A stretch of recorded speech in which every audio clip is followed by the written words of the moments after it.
évitez les guirlandes ou les rubans. Ne laissez pas votre chat jouer avec ce type de décor.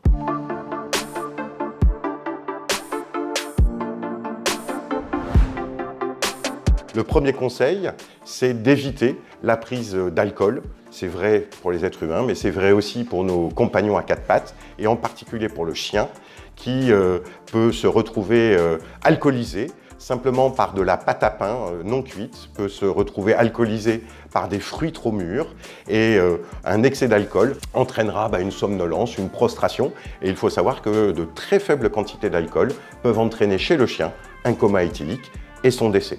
Première chose à éviter, pas d'alcool. La deuxième chose dont il faudra se méfier pendant la période des fêtes, et en particulier des fêtes de Noël, c'est tout ce qui est autour des décors pour sapins à base de pâte à sel. Les chiens, parfois un peu trop gourmands, seraient tentés de manger cette pâte à sel et pourraient se retrouver intoxiqués par un excès de sel à l'origine de troubles neurologiques qui peuvent parfois être graves.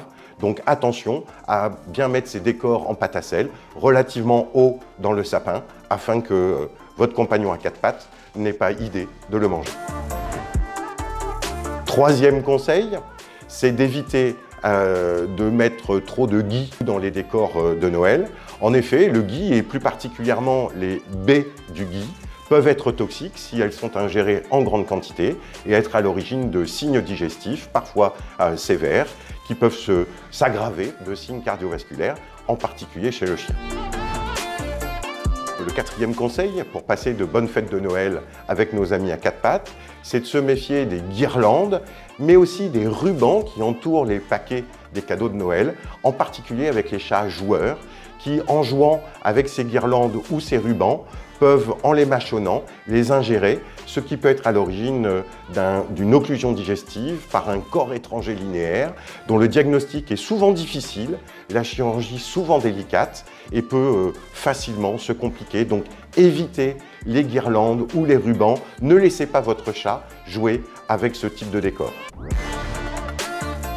Et enfin, la dernière chose pour passer de bonnes fêtes, eh bien, c'est, je vous le rappelle, d'éviter de donner du chocolat à son chien ou à son chat, et surtout du chocolat riche en cacao, parce que pour ces deux espèces, le chien ou le chat, eh bien, un excès de chocolat peut entraîner des phénomènes toxiques qui nécessiteront de consulter sans attendre un vétérinaire.